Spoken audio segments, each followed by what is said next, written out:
참으로 암담하다고 했습니다. 이 만남이 대체 어디부터 잘못된 건지 혼란스럽기만 하다는데요.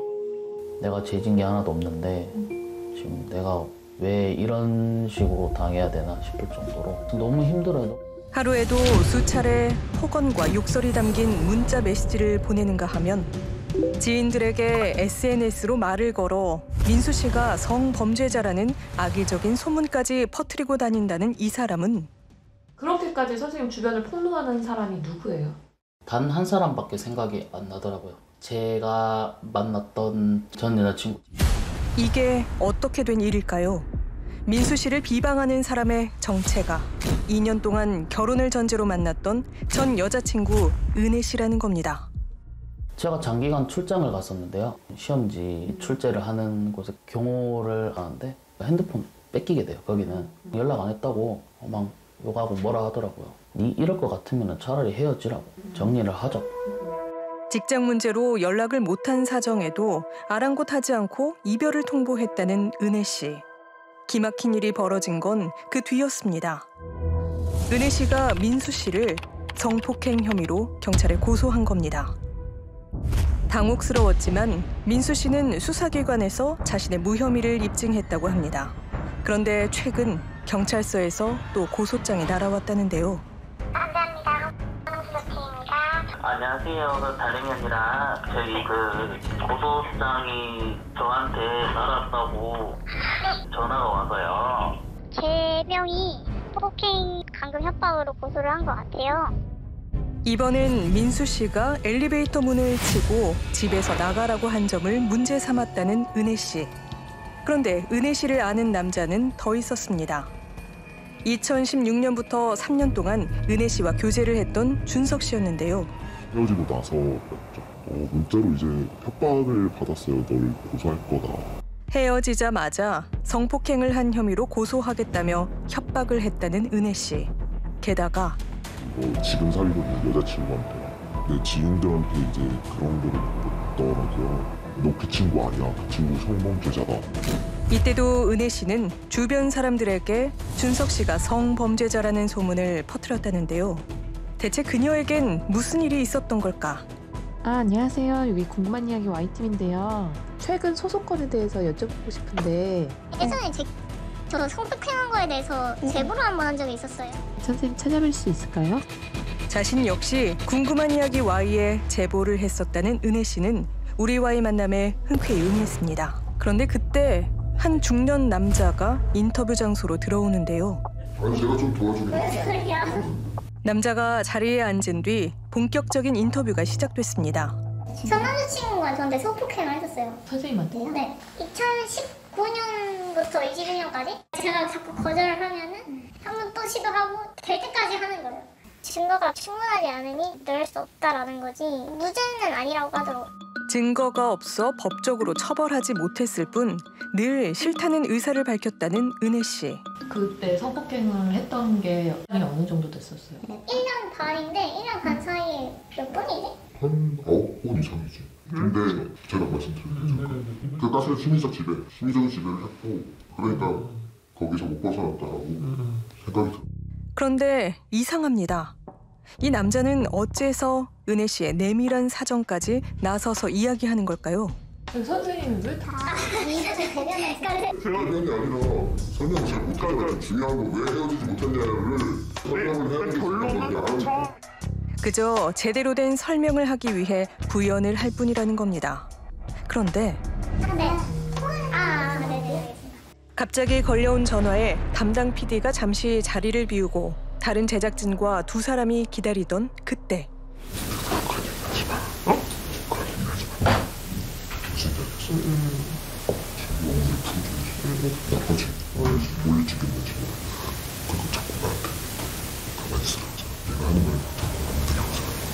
은혜 씨 옆에 이 남자는 대체 누굴까?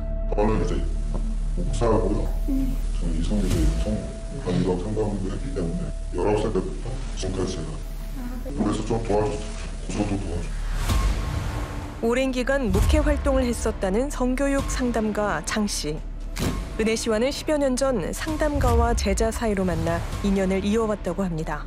20살이나 어린 은혜 씨가 혼자서만 끙끙 앓는 게 안쓰러워 여러 조언을 해주고 있다는 건데요. 전 남자친구가 성폭행범이라고 하면서 지인들한테 왜 메시지를 보내시는 거예요? 선생님? 선생님은 왜 그렇게 올리신 거예요? 하다 보니까 저도 이제 화가 난 거예요, 엄청.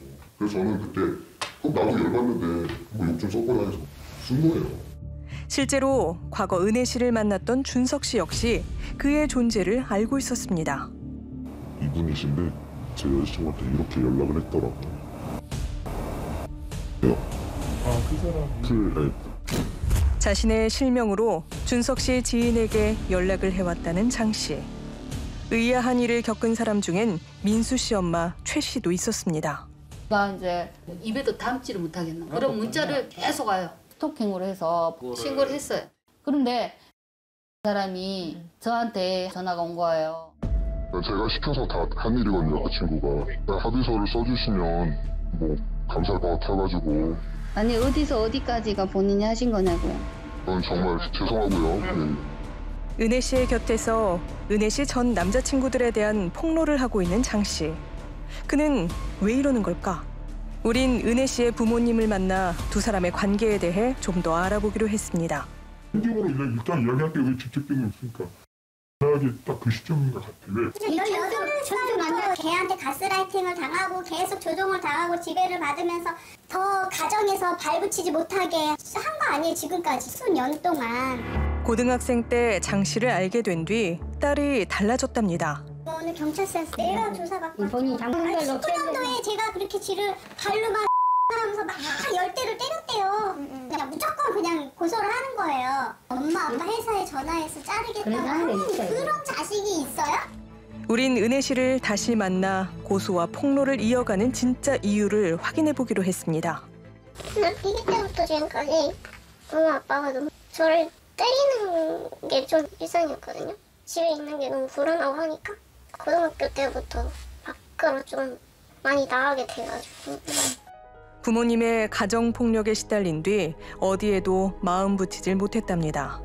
그러다 그 일까지 벌어졌다는데요. 고등학교 3학년 때도 나라는 사람이 제 가정 상황을 알고 접근을 해오셨는데 뜬금없이 그분이 스킨십을 하는 거죠. 너무 무서워가지고 진짜 나왔거든요. 한 목사에게 성추행을 당한 뒤 장 씨에게 상담을 했다는 은혜 씨.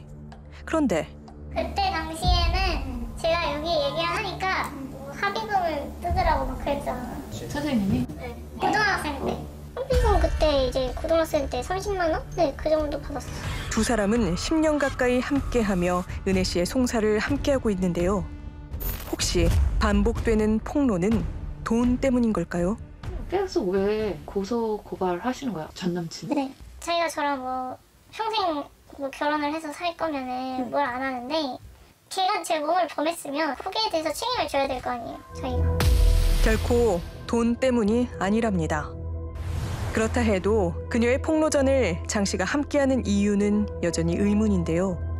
우린 두 사람을 잘 알고 있다는 한 목회자에게 뜻밖의 얘기를 들을 수 있었습니다. 그 SNS에서 님이 사람들에게 내가 그루밍 성폭행을 당한 것 같다. 그래서 그거를 공개적으로 올렸어요, 글을. 그 당시에 올렸을 때는 관련된 내용이었어요. 2년 전 은혜 씨가 장 씨에게도 성범죄를 당했다며 폭로를 한 적이 있다는 겁니다. 그런데 안 만나셨으면 좋겠다. 그리고 모든 연락은 를 대신해서 저희가 필요한 연락을 하겠다라고 얘기를 했었는데 만나자고 한다든지. 네? 뒤에 보니까 영상 통화도 하고 따로 만나서 식사도 했고 집에서도 같이 있었던 정황이 있었고 본인이 씨한테 피해를 당해서 이 사람과 떨어뜨려 놔달라고 얘기를 했었고 굉장히 그 사람을 나쁜 사람으로 얘기를 했는데 그러니까 지금 를 도와주는 위치에 있다는 것 자체가 제가 생각했을 때는 납득이 되지 않아요. 장 씨를 폭로하고 또 장 씨를 의지하고 있다는 은혜 씨. 우린 장 씨를 따로 만나 다시 얘기를 나눠봤습니다. 선생님도 성폭행범이라고 폭로했어요? 폭로했죠. 그런 일이 서로 있었는데 왜 계속 만나고 계세요? 그러니까 저도 헷갈려요. 보지 말라. 생각난다. 근데 지금 저한테 보여줬고 이러고 지낸다? 화가 나서. 그 화가 질투인 거예요? 질투도 있겠죠. 아주 중요한 거는 그럴지언정 내가 책임진다고 했습니다. 법률 전문가는 두 사람의 행위가 법적 처벌을 받을 수 있다고 지적합니다. 무고의 고의가 추정되지 않을까 생각합니다. 단순히 허위사실로 고소를 하는 것뿐만 아니라 무혐의 처분이 났음에도 불구하고 그 이후에도 남성분의 주변 지인들에게 지속적으로 성폭행범이다 등등의 이야기를 하고 다니고 있다면은 이거는 허위사실 적시 명예훼손죄로 처벌될 가능성이 매우 높습니다. 한때 사랑이라 믿었던 사람이었습니다. 하지만 성범죄자라는 소문과 낙인에 민수 씨는 직장마저 잃었는데요. 다시는 연락하지 말았으면 좋겠고 가족들도 마찬가지고 저희 지인 그리고 앞으로도 그런 이상한 소리는 하지 않았으면 좋겠어요. 지금 너무 쟤한테 스트레스. 이제 진짜 새로운 사람한테 집중을 하고 싶은데 왜 계속 이게 아직도 내 발목을 잡고 있고 꼬리표로 남아있는지. 세상의 모든 것이 그렇듯 사랑에도 기본 요소가 있습니다. 배려와 책임, 믿음과 신뢰가 그것일 텐데요. 이들의 사랑이 흔들린 진짜 이유는 뭐였을까요? 사랑이 지나간 자리엔 잔혹한 고발과 상처만이 남았습니다.